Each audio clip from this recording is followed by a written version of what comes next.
Hello, everyone, and welcome back to another episode of the Parallel League podcast. Mookah and I today are joined by VIPER, who just was the third major champion. So big congrats to you, VIPER, for winning. Before we get into talking to him, we're just going to go over real quick the news. Next weekend is the last chance qualifier, followed by the following weekend being the knockout stages, and then we're almost to the World Championship, folks, on March 1st. So it's some really exciting stuff ahead of us right now. So, VIPER, how are you feeling after winning $20,000 and being the third parallel major champ? I think it's very good. It's still kind of surreal. Just, I don't know, ending up winning, right? You always think, okay, what can I win? What's going to happen? What do I do after? And then it's like, well, it just happened. And yeah, I guess I still haven't really figured out, damn, what am I going to do with that next? Or I don't know. It's really cool, though.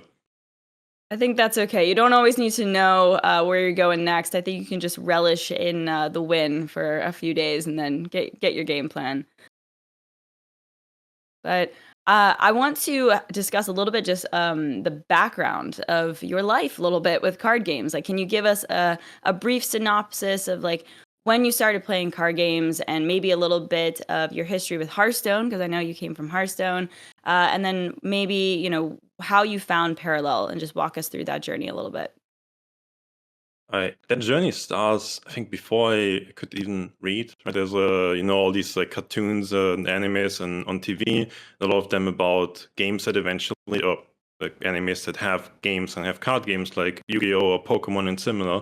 So I would, as a kid, right, before I could read, I'd be like, these are really cool cards, and I want them because they look cool, and I see my favorite characters in Yu-Gi-Oh, play with them, and so on. And I still remember I was super hyped. I was like 4 or 5 years old when I saw this actually exists in real life. It's not just see this on TV.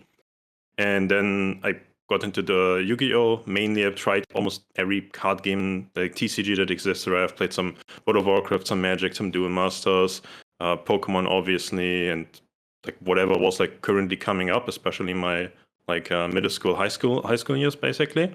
And played a lot of Yu-Gi-Oh! Started competing in like junior level kind of thing when I was like 7, 8 years old, basically. I was doing really well on that like junior level side and was just playing normal competitions and such from there. Eventually started playing Hearthstone as well. Some of my friends were really hyped about this online World of Warcraft card game. World of Warcraft card game got cancelled for Hearthstone, right? So I knew, okay, this is going to happen. And yeah, essentially started playing Hearthstone very casually and then realized I was doing really well in that game. And I was doing a lot better compared to how I was doing in TCGs. And it just kind of became, gaming was always important to me. Gaming was always my biggest hobby. I always did like top 1%-ish player in whatever game I picked up. But it was never the level where I could be like an esport player. I never actually thought that. Like maybe if I would have kept playing League of Legends or whatever else, then maybe who knows. Then yeah, essentially started playing a lot of Hearthstone, did really well, kept doing well. Essentially quit uni. I used to study mathematics because of Hearthstone, because I was at the World Championship and got to the finals in 2019. It was biggest accomplishment there. And yeah, then I think Hearthstone took like a turn for the less interesting side to me on a gameplay note and game card design things. Some things I was like just not happy on like a gameplay side, on what I enjoy to play, how I enjoy to play the games, and became more variance, I think, in my eyes. And Bob stopped playing Hearthstone, and I didn't really have a card game to play at that time. It was like 2022 when Grandmasters League was entirely shut down. I was like, okay, I'm done with Hearthstone. Didn't have a card game to play. And eventually in, I think, late last year, I saw that Sayan was doing really well in Parallel. He messaged me about that he's currently playing this. Saw that Tyler was playing. Saw that Fino, Thijs, Radu are all engaged in this. And especially when I saw that Thijs and Radu are getting engaged and becoming ambassadors, I was like, oh, I should really look into this. I should really start playing and give it some more attention.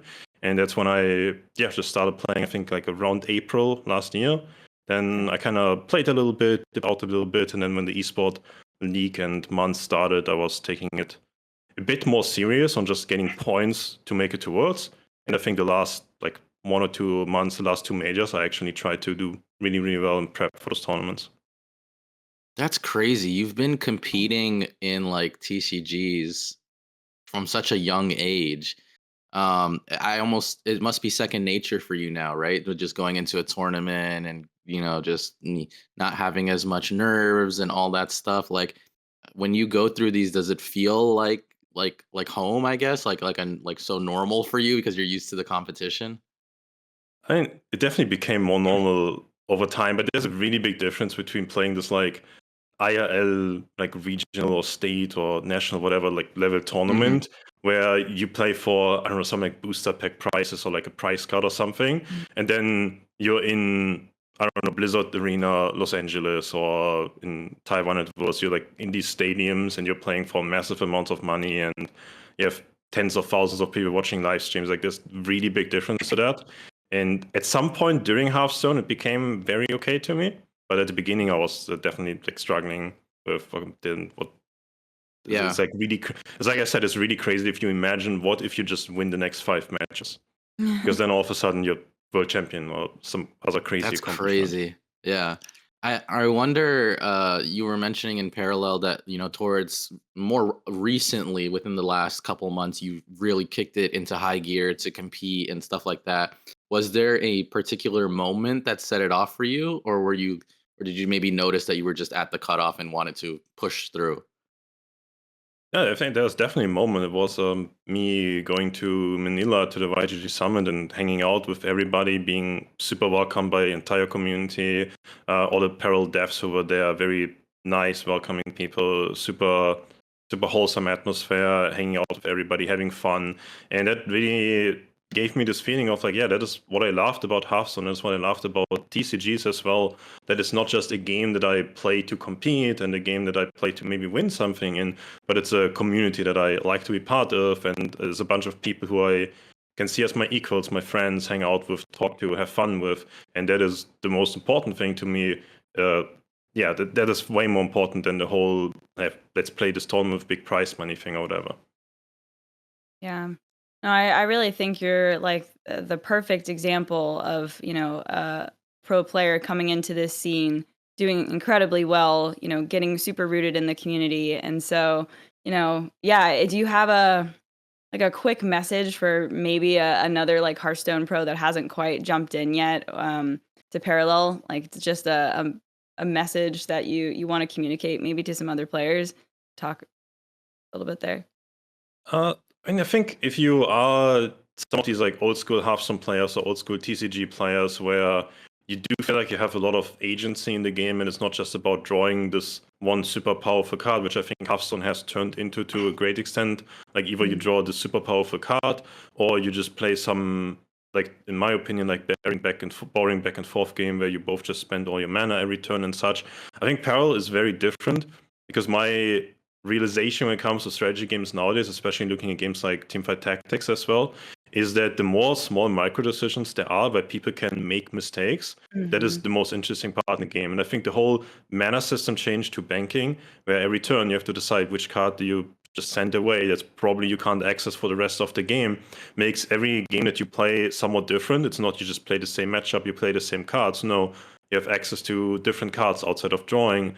And that is this super big micro decision. It looks very small, like what do you put in the bank, but it makes such a big impact on the game. And I think this is the most interesting decision that you make in almost all the games that you play.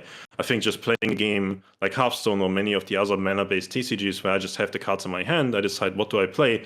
It's a really easy decision once you become good at the game. But what do you send to the bank? What do you not have access to? How do you plan for the next few turns? What do you think your opponent is doing? What do you think they had to maybe send away, depending on how their plays looked and such? That is really, really big. And if you want to play a game where the skill cap is really, really high for the card game genre, especially, and the competitive scene is really good, I think that is what you want to look in parallel for. If you, yeah, no, that's the message. No, That's a good pitch. that was fantastic. Yeah, that was Yeah. a good pitch because I mean, you already kind of touched on it a little bit, but I was curious about why your decision to leave Hearthstone after doing so well in about 2019. But I mean, you basically said that it was the No, gameplay itself that, just like yeah, no, really. that is I don't want to cut you off, but that is like a way longer answer I would have. And I know people ask me Oh, that when I stream or something. It's like please. Yeah. it's like a massive answer of like, okay, I didn't think Hearthstone streaming would be doing that much or that well. I saw Battlegrounds and Hearthstone like eating each other's viewers and people leaving to other games. There's so many other card games, so much competition to the game that used to be alone. Mobile gaming became way better. So Hearthstone going from one of the best mobile games at the time when it's released is now like not that great anymore. We have like mobile games that are better than console games from 10 years ago nowadays easily. Then there's a bunch of stuff going on at Blizzard, a bunch of stuff going on at the community, and esports was not getting supported as much anymore. Everything being online was like very boring compared to actually traveling to LANs and hanging out with people and such. All the esport orgs were less interested in having players because, well, there was minus 90%. I think it was like minus 90 or 95% viewership from my Worlds Finals in 2019 to the next one even. So Wow. there's like there's an immense list of reasons why I was like, okay, this is like maybe even if it would be fun right now, seeing this as my job, I'm like, okay, maybe it's gonna be okay for like a year or two more, but eventually I'd have to do something else anyway. So maybe I just check it out now. I think I was good on that prediction as well, but I was like maybe off by like a year or two because people are still doing okay in Hearthstone. But we see more and more leave Hearthstone, right? There's not many of the old names, which I also Mhm. thought was like sad. Like so many of the OG streamers that I used to watch before I became good at Hearthstone, before I became known, they were all gone. I was like, this is like not the cool scene that I thought it used to be anymore. It wasn't the scene of people hanging out in voice calls, playing together, having fun on stream and such. And yeah, I felt like all of it was kind of gone. So yeah, could talk like an hour of like more stuff than that, Yeah. but I think this sums it up. That's super interesting considering, I mean, I feel like Parallel is still very early in developing its, presence and community and stuff like that. So, do you see like the positive signs happening here? You mentioned Manila and stuff like that, but outside of that, do you see like the buds growing and stuff like that that make you interested in doing more? Because you're streaming more Parallel yourself too, right? And stuff like that. Yeah, I think Parallel, because Parallel kind of has this aligning incentive structure of people like to hang out with, right? There's like, okay, you have bonds and there's a little bit of earnings potential if you're good at the game. So it kind of, okay, you can stream a little bit, you just stream your daily games that you play. And then, well, you're not only streaming, you have this game thing, you have these like side quests. Then a lot of the people who are also currently doing it every day because they want to play a little bit every day, they come hang out in your stream. You give them a place to hang out and chat with each other. So it kind of is this beginning Hearthstone-ish community kind of thing where we are hanging out in streams or voice calls or discords, talking to each other, having like a good time, especially on this like higher end of the community, I think. Which I think that is a really good starting point to keep developing more people that think, okay, maybe I'm gonna turn on the stream for like a few hours every day. Why not? Maybe I'm gonna post a little bit more on social media. Maybe I'm gonna post this guide or this thing because you do get a lot of positive feedback from the whole community. So it feels rewarding and fun to do all of those things compared to what I see in a lot of other games where it just doesn't feel like that anymore, or maybe never even did in some games. But here, everybody really welcomes if you do stream, if you do post some stuff, if you do help each other or explain things and such. So yeah, I'm very optimistic on that end, on the whole, just developing a healthy community that wants to support each other and not fight over breadcrumbs, which I think that is also what Mhm. happened in Hearthstone, where especially at the end when everything was like a bit more doom and gloom, esport going down, viewerships going down, sub counts going down. It felt like a lot of people just fighting over breadcrumbs.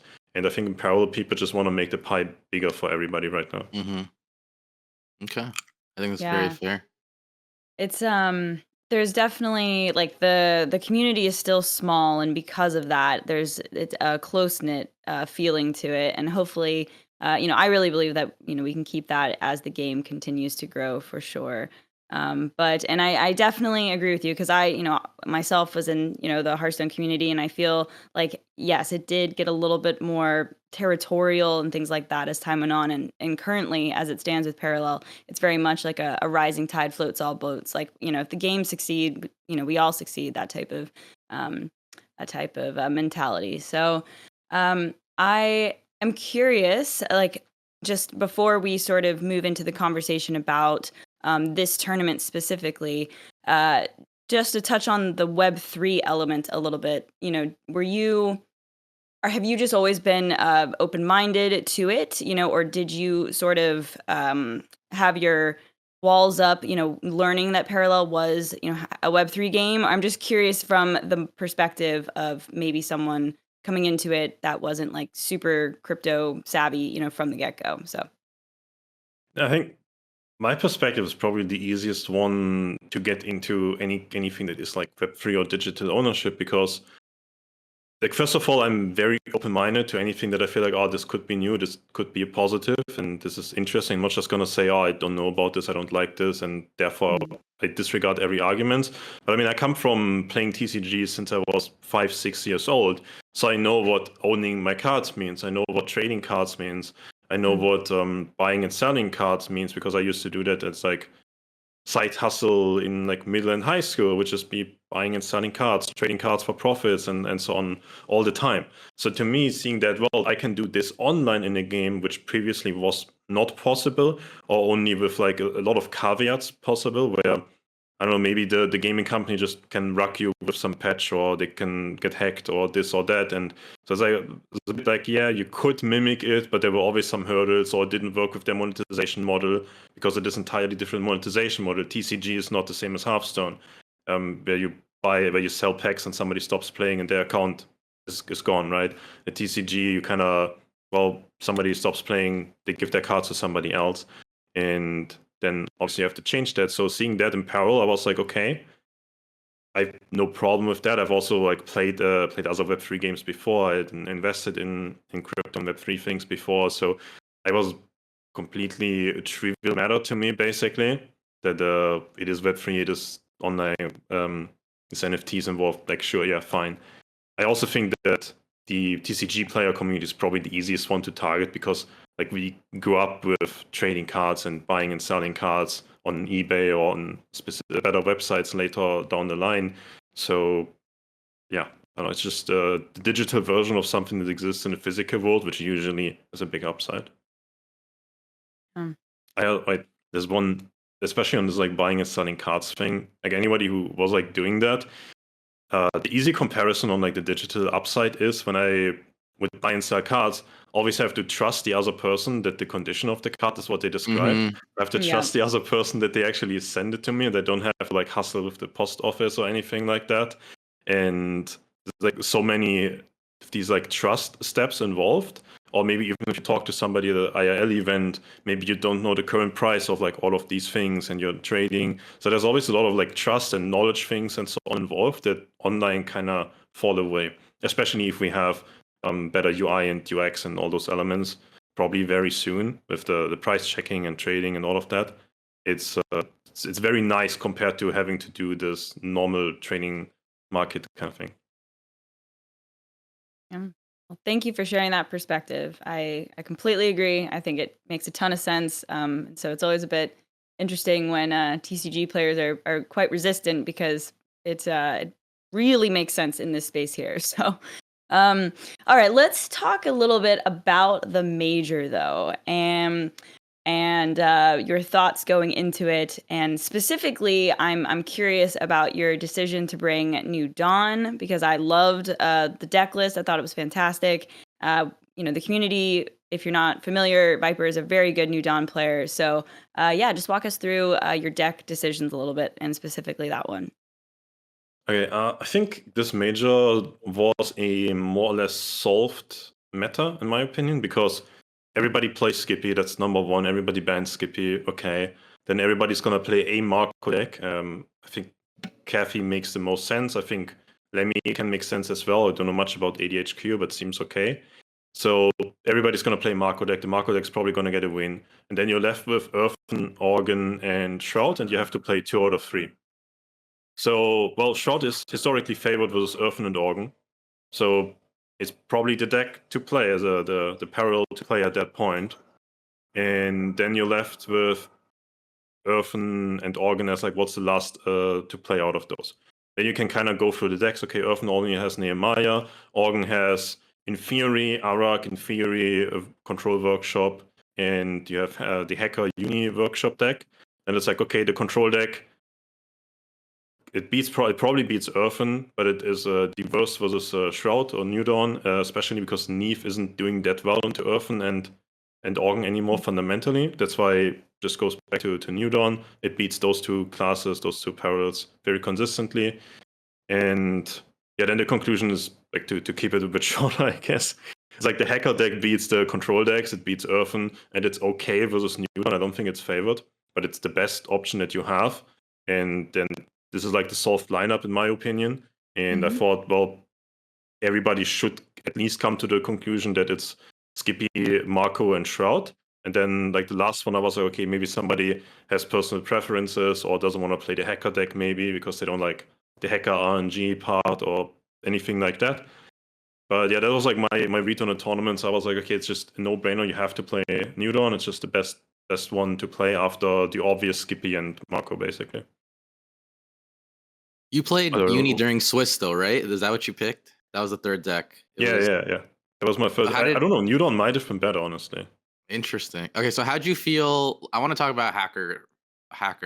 How'd you feel about that deck? And I mean, it was like it came out of the trenches as like a meme deck, right? And then a lot of the good players were, not to say that, I always give credit to Legit Bad Guy. I think he's the one who made it popular. But not to say he's not a bad player, but like a lot of more competitive players were checking it out and coming up with their own variations and liking it more and more. So how did you feel once you heard of it and then experimented with it? Yeah, so I heard that it's like a thing since the Hacker card came out, right? And just essentially when I started streaming more, then I was like, okay, let me do like Solar Key just for content. I was like, okay, which Organ deck do I play? Well, it probably is this Hacker deck if I just want to get a win with it. So let me play this deck. I played the deck a little bit every day. And then I felt, well, this deck has actually been doing really well for me. And maybe it really is on average pretty good because I also thought that most of the deck lists that were floating around were very unoptimized. And I thought, I can optimize this deck list a lot more. And then, well, the deck in testing just did surprisingly well versus most other things. Also, the difference on the Hacker deck versus like New Dawn, for example, in the Swiss portion, because Swiss is best of 3, you're playing more games versus Kathy, which is a really tough matchup, right? But in the best of 5, the Kathy is just expected to get a win. It's the second best deck, the best deck after ban, right? So you try to beat the worse decks more often in Conquest because, well, the good deck, if it just gets a win, it's gone, and you play more games versus the bad deck, so you try to be better versus them due to the nature of having likely to play more games versus them anyways. I love how you explain through your rationale. Like, you are very calculated. Like, you don't feel bad about going into detail too, like, because you have the floor. But I'm curious, just on the subject of Hacker here, like, what amount of RNG, as a personal question, are you comfortable with? Like, is Hacker totally fair game? Like, just design choice wise, like, where would you like to see Parallel in terms of the RNG meter? I think Hacker is like on the line of it's actually pretty okay on the variance that it adds to the game and some things, because like, sure, you can play Hacker and you can draw a 1-mana Ingrid the next card. That is insane. How many games really does that happen? That is a really rare outcome for it to happen. If I compare that to cards that I really disliked in Hearthstone, that was, I play Kaliseth on 2, my win rate goes up tremendously. I didn't have any input on the game. I play Barnes on 4, my win rate goes up tremendously. And there's a bunch of other cards that in Hearthstone you played them and they had this immediate OP effect. And with a Hacker, you still have to play a normal game, and eventually you draw your most powerful card, which then is more playable than it was before, and so on. So, well, maybe you draw it earlier, maybe you draw it a little bit later. I think I'm okay with that, and it's fine. especially because I think the deck is seen as super high variance, and I think it's not that crazy because you kind of just play the hacker card and then you mana cheat a little bit, and maybe you draw your Vong, or you draw your Desmond, or you draw one of the two ladies, or maybe your opponent just doesn't have some crazy things going on for themselves, and you have the workshop passive to work with. You have a lot of card draw. It's still kind of this uni deck that back when it was one of the best decks, maybe the best deck in the game, was just playing a game of back and forth, and eventually you drop this 8-drop. But you didn't need to have it on turn 7 or 8 every game. You could also just play a game without it and work with your passive. And I think it's similar here, where some games I can just, I don't know, versus Earthen, might rather have like a Mice or Poisoner than one of the ladies, because maybe that just removes the entire board, and then I just play a normal mid-range game from there and such. So yeah, I think Hacker is arguable on the can be awkward side if you just immediately draw the OP card that you build your deck around with it. But on average, it's just small advantages throughout the game. I think I don't remember. I think in the top 8 there was no game where Hacker was like this OP unfair thing. I think it was always playing like a normal game back and forth, and eventually drew like a good card. It was like a good showcase of that. I think that when you got the Desmond turns is when it was okay, this is crazy. Like, yeah.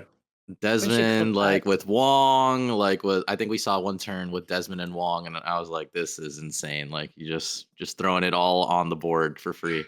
And those enablings, like, yeah, I'd say so.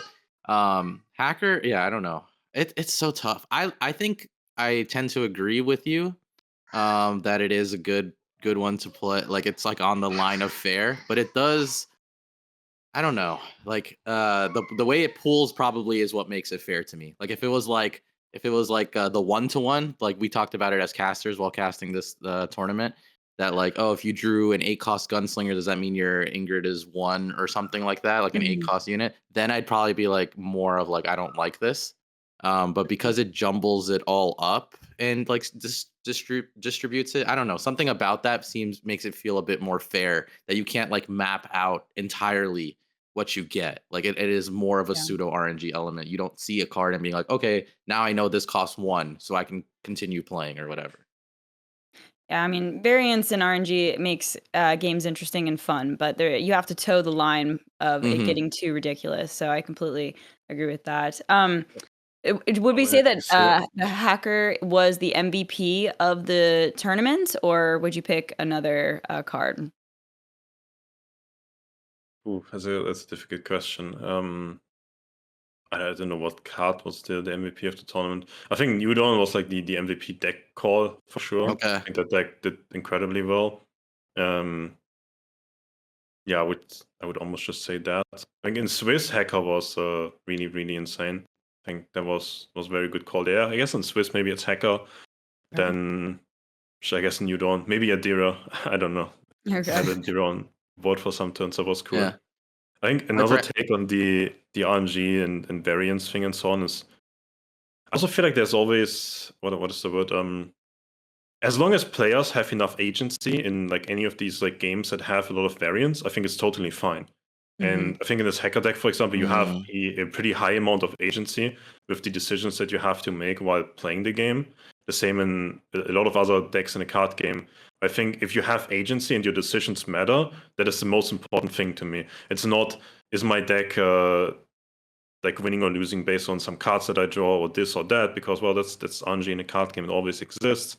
But if I draw this card and then I win, or I don't draw this card and then I lose, that is what I don't like, because then I don't have agency and I can play, like, people can meme this, oh, you can be the best card game player in the world in this game and you lose to the bronze player.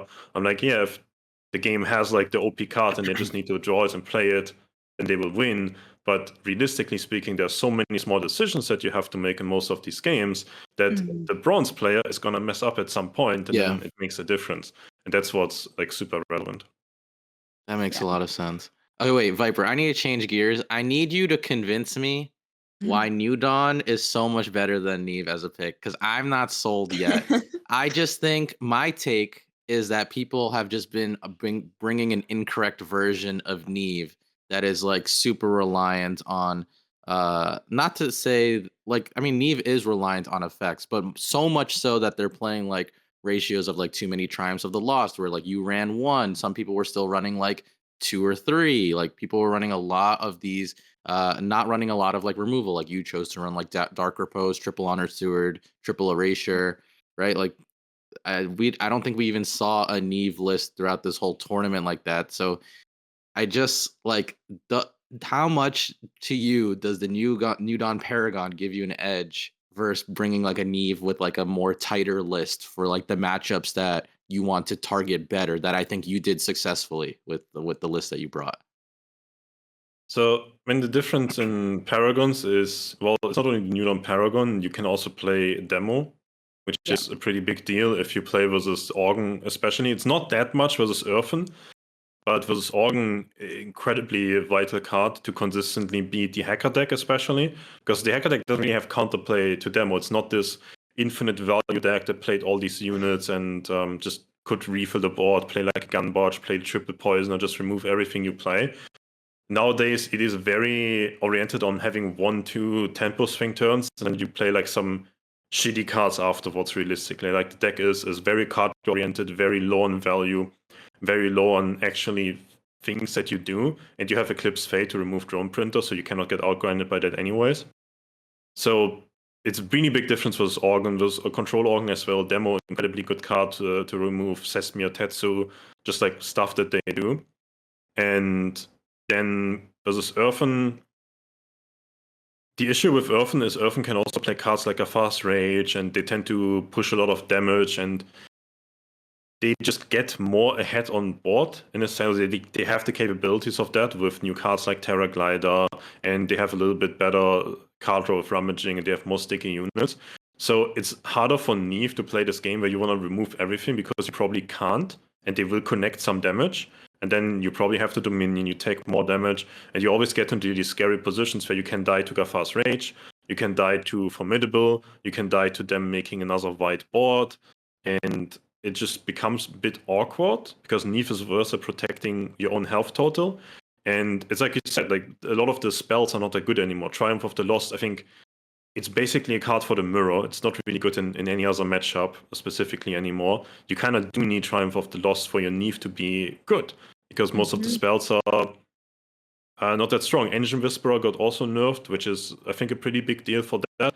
So you can't really justify running a bunch of those anymore. You don't want to, because there are better options with embedded agents as well. That makes cards like Brand's Expertise a lot worse, which were really nice that you play a cheap spell, makes your Neve better, you draw more cards, play more spells. And it's just a lot of small things that come together where, okay, first of all, obviously New Dawn is better in any control matchup, where you just go back and forth. Then I think New Dawn might even be slightly better versus something like a Cathy, because playing Dominion to clear a board, or you clear the board, but you also are pretty much dead, because you take a bunch of damage. It's the same as if the units attacked you and then Cathy hits your face, and you don't have that great of a way to answer that. So playing this New Dawn playstyle where you just play proactively for board, like all the time preferably, feels versus Cathy. I mean, you're bad versus Cathy anyways, but it's fine. And then the mirrors, I think the Neve versus New Dawn topic has been pretty big debate point in the Para community all the time, right? I've always been it's slightly favored for New Dawn in my opinion. I still think that is true, especially now that it feels harder for people to play triple scheme in a lot of decks, because scheming Demo is kind of like your win condition. Also, a lot of changes around Singularity Stewards not getting buffed in the enemy turn anymore. It's now easier to not die to those in the early game. And New Dawn Embedded Agent is also a card that kind of slows down the game. Rummaging is a card that kind of slows down the game compared to Spectres. And yeah, Neve just got like 1,000 small needle hits, making it worse in most of the other matchups. And a lot of the other decks have better tools to deal with Neve, especially. And if you face something like an AOP deck and so on, then your Neve isn't even a win con. And New Dawn just feels good. Also, take it or leave it into Demo, kind of a big deal. Yeah, I don't know. I think like it's New Dawn just like pulled ahead, especially on the Earthen and Organ matchups. A Case for New Dawn by VIPER. I just clipped and shipped that entire little spiel there. I love it. I didn't need convincing, but make New Dawn great again. I feel like you may have done it, VIPER. Seriously. It's good in tournaments. On that, with the caveat of tournaments specifically. Don't try and play it on ladder, folks with Sippy. I have a question on brand now because the patch notes reveal hasn't gone live quite yet, right? But no snitching is getting adjusted to not being able to target paragons, right? So do you think that brand might come back and be the pick for tournaments, or do you still think that New Dawn would be your shroud pick? I think brand is slightly better with something like a Cafe for sure, like Marco decks in general, because your New Dawn Paragon does entirely nothing and your passive does entirely nothing in those matchups realistically. And brand as a Paragon itself is okay, but it's also still very, very slow. And people can just play other counter cards again. Like we've seen Marco play Repurposed Hardware. There's a neutral 4-mana card, 4-mana effect, I think Solitary Confinement, that just removes brand as well. And then the brand passive is, in my opinion, also like pretty much doing nothing. And you have to play cards like Unseen Allies in your actual deck to have late game and have value, which is a lot worse compared to New Dawn, where you don't have to play those cards that give you value. I guess that's another difference to Neve, where in Neve you really want to play card draw cards like Brand's Expertise, and you can run out of cards realistically with Neve very often, while New Dawn doesn't, right? So you have to put cards in your deck to not run out of stuff, while New Dawn can just play other cards that do something sometimes, which especially if you play these control matchups or things where you might get overrun, like with Earth, and Earth might just run you down in turn 5, 6 and kill you, that is like the scary thing of Earth anyways. So you want to be able to play around that and have just more cards in your deck that are able to deal with those openings. So I don't really see the case for brand. I've never really seen it, to be honest. Fino and Tyler probably will just run it I again. They love it. They love brand. Fino and Tyler will probably go back to it. It's interesting. I think those type of decks, like the brand and stuff, will pop up and like do well when they're not expected. Like some tournaments where they're not prepped against, you can come out and sneak some wins and do well with those in tournaments. And then there will be other tournaments where maybe brand is like just showing a lot of presence on ladder or something like that, where it just gets demolished because people play the tech cards that like Viper mentioned or something like that. Yeah. How does I wait, I want to ask Viper, how does that line for someone that competes like go for you in terms of like reading the room of like what people like, what are they leaning towards, and then using that to like come up with your own edge? Or are you just testing everything and coming up with the verifiable truth?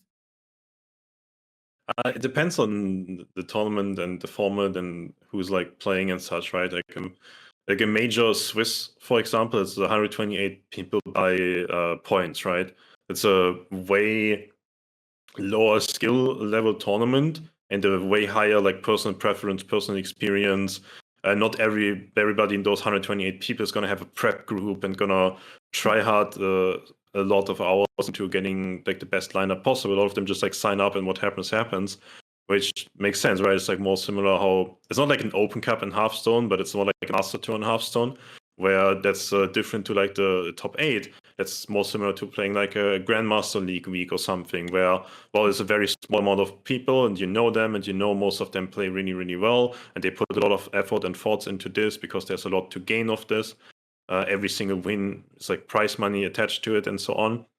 So I genuinely, this like top 8 format where, for example, we know who we play next week and then we resubmit decks, I really dislike that because it makes it harder to justify just playing the best deck. Like maybe you know something about the first round opponent and maybe you want to try and beat them, which I think is like a really annoying variance thing where you try to like speculate on what is somebody playing compared to just trying to play the best lineup. I think for this top 8, I was like, well, I thought there is, like Mookah said, there is one verifiable best lineup. I think there's no other option. There's no way to target it. This is like an easy week. I think if there would have been a way to target New Dawn, for example, I would have been them. This is scary. If there is a way to target Hacker, maybe Kira is gonna bring that because he's played ADHQ New Dawn in Swiss, so he's like somebody who's maybe inclined of doing that. But I thought, well, those decks cannot be targeted, so it's fine. In the past, in a lot of metas, a Shroud would have been able to be targeted very hard. So that's very scary. Or decks like Earthen, I think also Nehemiah also can almost always be targeted like pretty heavily. It's very easy to play some token poisoner decks or Lemmy and Shroud, like things like that, right? You can beat those decks pretty consistently. So then it becomes really tough. Like what how do I put it? Do you gain more agency by playing maybe the better lineup on paper, or do you gain more agency by playing lineups that don't auto lose to somebody? And then it's like a hard call to make in a lot of tournaments. Mm. All right, philosophical question to both of you, because I was having this discussion with a friend last night. Lineup, okay. What's more important, the pilot, like the skill of the player, or the deck choice and the lineup going into a tournament? Like, if you had to just weigh that, I mean, and within reason, obviously. I mean, the pilot has to be proficient, but which do you think is the bigger factor, in carrying a player to success in a tournament? Should I go first and then Viper? I can go first. I don't mind. I think it's lineup. I've seen at least enough in the parallel scene where there were players showing up to tournaments. Like Manila was a good example for me. There were certain players that showed up that didn't, uh, in my opinion, prepare the right way, but they're top tier players, like some of the Right. best players ever that I've seen play TCGs in general. But I just didn't think they were caught up to the scene. That's like when everyone was figuring out pocket dimension Mhm. and all that stuff. And it really showed that the lineups that brought those like were just wiping out everybody that wasn't, aside from a few. Um, and that's leads me to believe that lineup, if you can figure out a very clean lineup, which by the way, you do not, like Viper said, you don't get that all the time. Mhm. There are a lot of times where a lot of people are forced to play the best decks and then it's pilot. Sure. But if Yeah. there is an edge to be found with lineup, I think lineup matters more.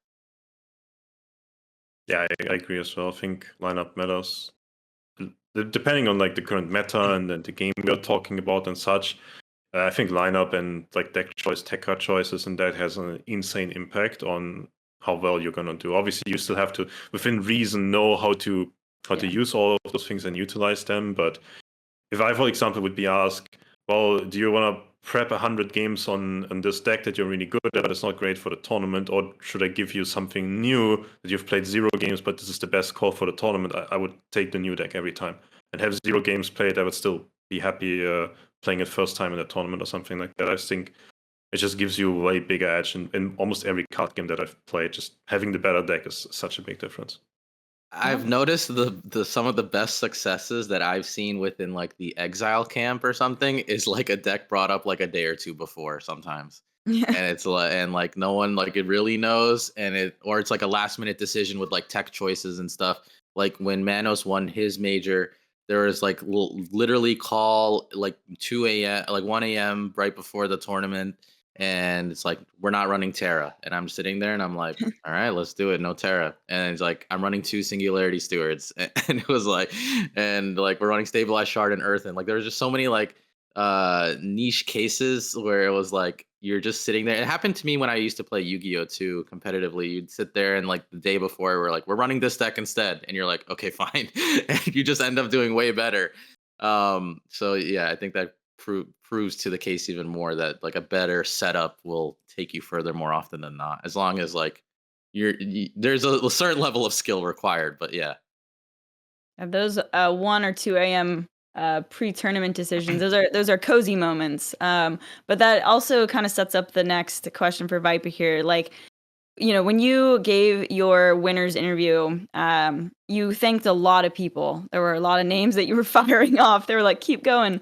So, some players might be a little bit more solo. They don't want to share their strategy versus like, someone that collaborates and preps with a lot. So, what do you think your strategy will be going into the knockouts here in a couple weeks, just in prepping for the championship? I still haven't really figured out what I plan to do. Like the biggest question for that was, is there gonna be a patch or not? Right now, Yeah. well, we know there's gonna be a patch. There's a couple changes. I don't know how impactful they are, but they might change a lot of stuff.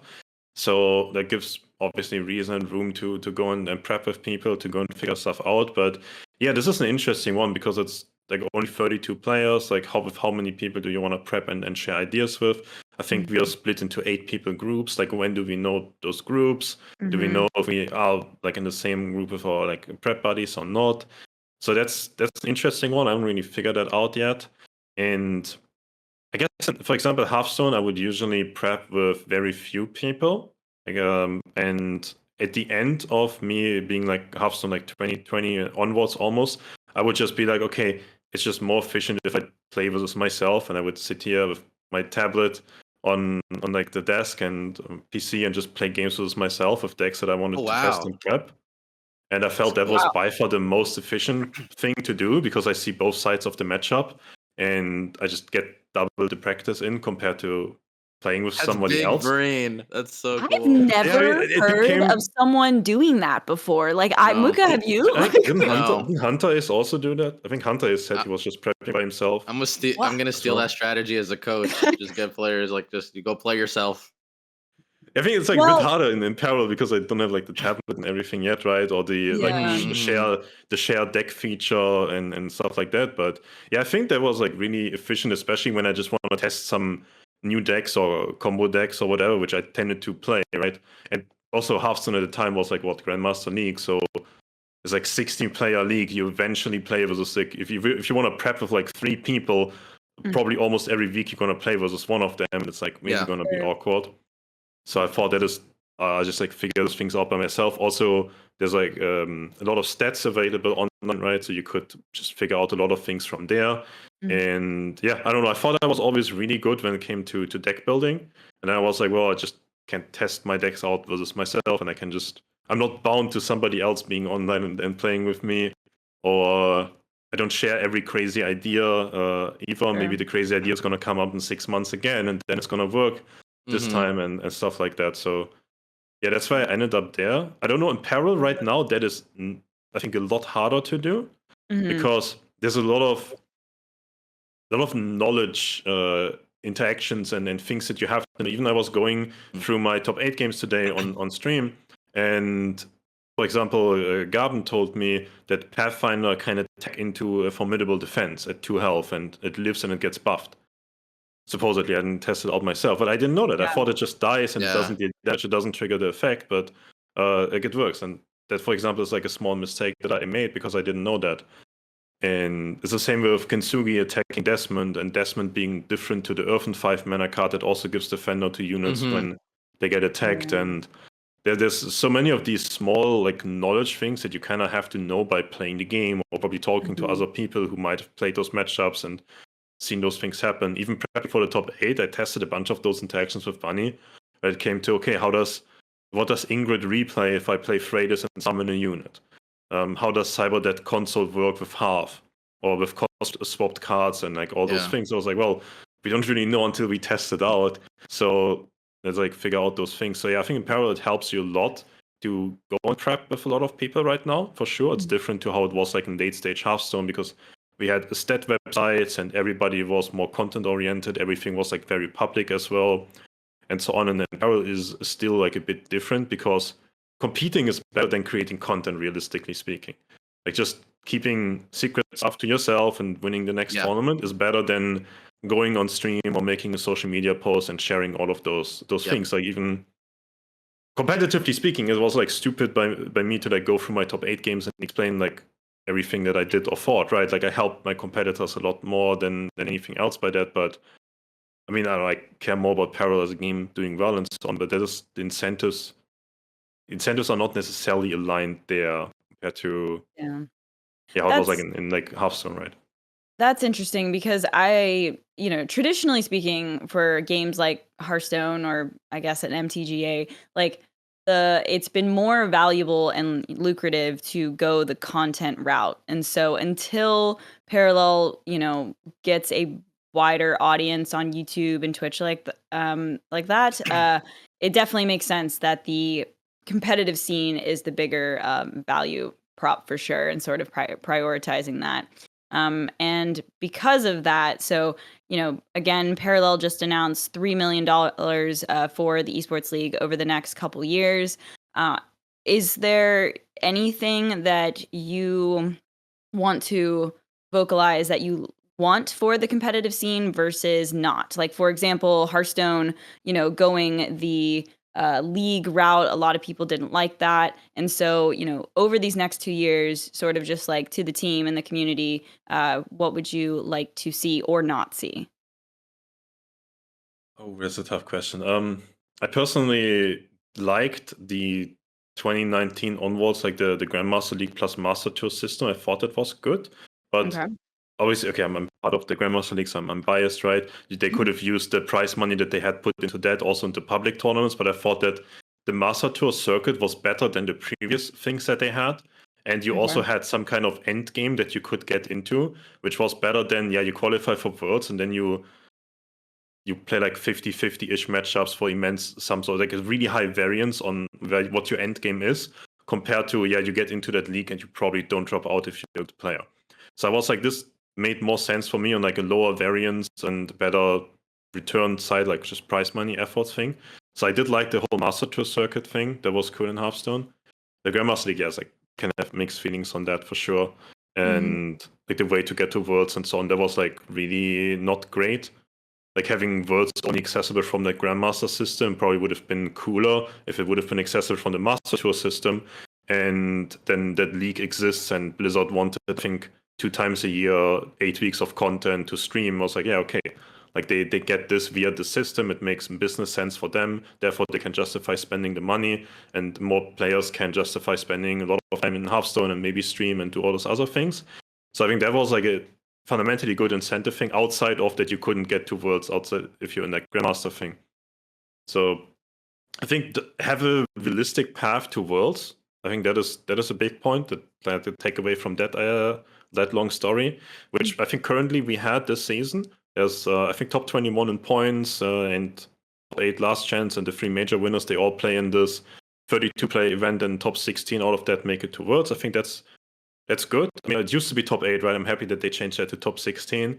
Would have been even better if it is like this knockout stage thing doesn't exist, I think. I think it would be cooler if there would be a clean cut way to make it to Worlds, basically. Or at least have like a certain amount of players that make it to Worlds, like maybe the winners of the majors and the top 4 people in points or something like that. So a clean cut way to make it to Worlds that seems accessible and seems doable for people. I think that is a big one. It was a big one in Hearthstone. That still is, I think, for people like Jala who are playing, they're like, yeah, they can just make Worlds if they do well enough. So I mean, I like that.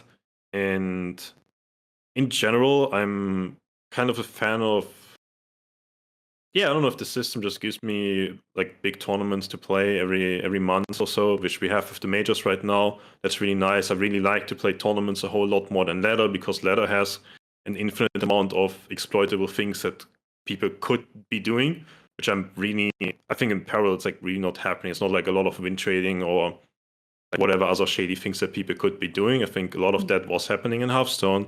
I don't know how it is nowadays, but it's probably not better. It's probably not better nowadays. So I'm happy about that in parallel. Just make an unexploitable system, make it tournament heavy. Probably don't make it like insane variance highs.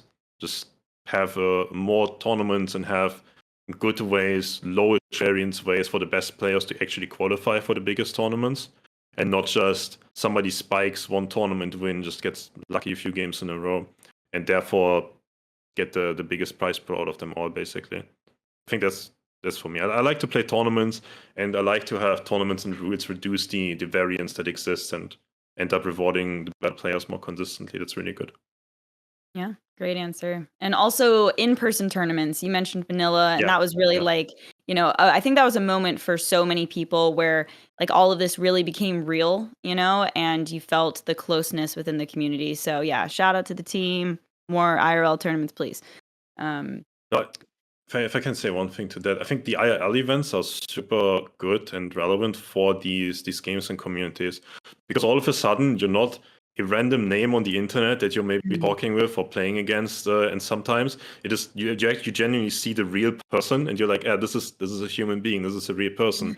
You hang out with them, you talk to them, and it's not this like fictive online persona anymore. And then I think you do have better community bonds. You do value each other more, and you probably are just more positive and respectful with each other, etc., etc. Yeah. I think that was something that started to miss in Hearthstone as well, when like all the live events were gone and so on and so on.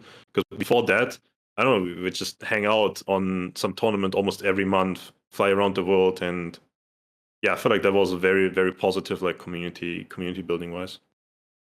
Yeah. I completely agree. All right, I have a final question, but Mookah, are there any more game-centric questions that you have for Viper before I move on to something completely unrelated to all of this?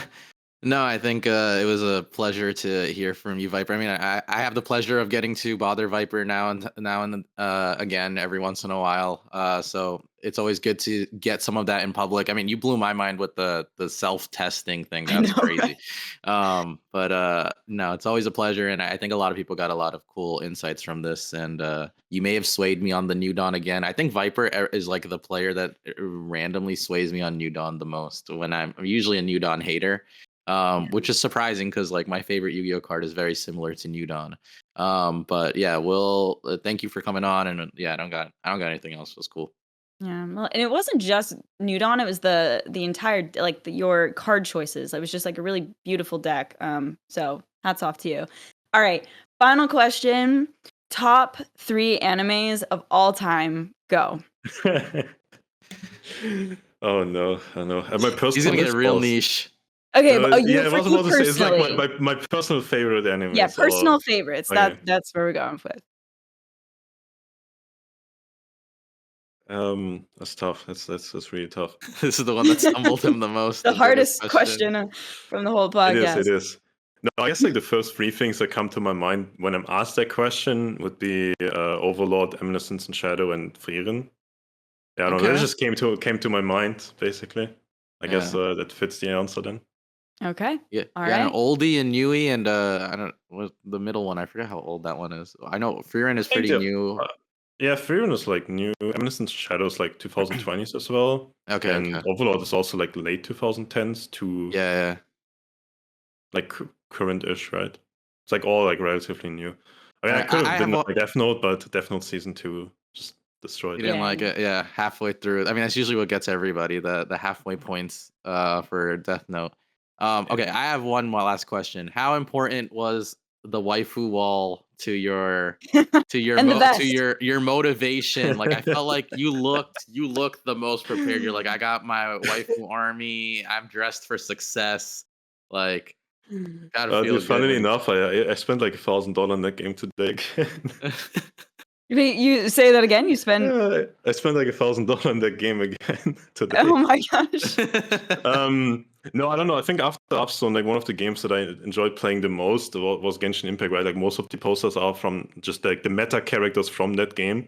But Yeah. I would also stream that game. I'd be like, oh man, if I could make creating content, YouTube, Twitch, or whatever for that game a thing for me, that would be very nice because it was really wholesome community, very positive Mhm. and such. I was like, that this could be cool. It didn't work out, right? But essentially, yeah, I was just like, this is like the new meta character, and it's like gacha game, right? It's like expensive to get them in the most power up form and whatever. So I just get a poster for like, this is the new character, and now let's buy the character in the game and like play with it over like every day and whatever. Make some videos, guides, or whatever on that as well. So no, it was I mean, that was like a good time for me because I think I didn't really have anything else to do. It was like not the best mental space I think at the time when I started playing that game. I was like, yeah, this just was like a positive thing to do every day. Give me something to stream and play. It was a lot of fun. So that's why, yeah, I definitely keep the posters around and such. Maybe I get a new one now that you mentioned this. It would be a good story. There's like a space on the wall I can see above the like black one there where you could have an extra, maybe a Oh, horizontal one. the black So one is an Overlord poster actually. okay, cool. Very I cool. think Very what is nice. the quote? The goal of all life is death. Ein Soul gone. Ooh. From one of Ooh. the That's deep. animes I mentioned. Love that. Deep. I haven't seen it, so maybe that I I should watch it. I don't know. It's not a deep anime. It's like very for fun. Okay, just kidding. Yeah. All right. Well, Viper, thank you so much for coming on. This has been actually like such a fascinating episode. I said it earlier, but you are so calculated in how you approach competing, and it was really a joy to listen to. So thank you so much for coming on. We hope to have you back again, and good luck in the knockout stage. And thank you everyone for listening.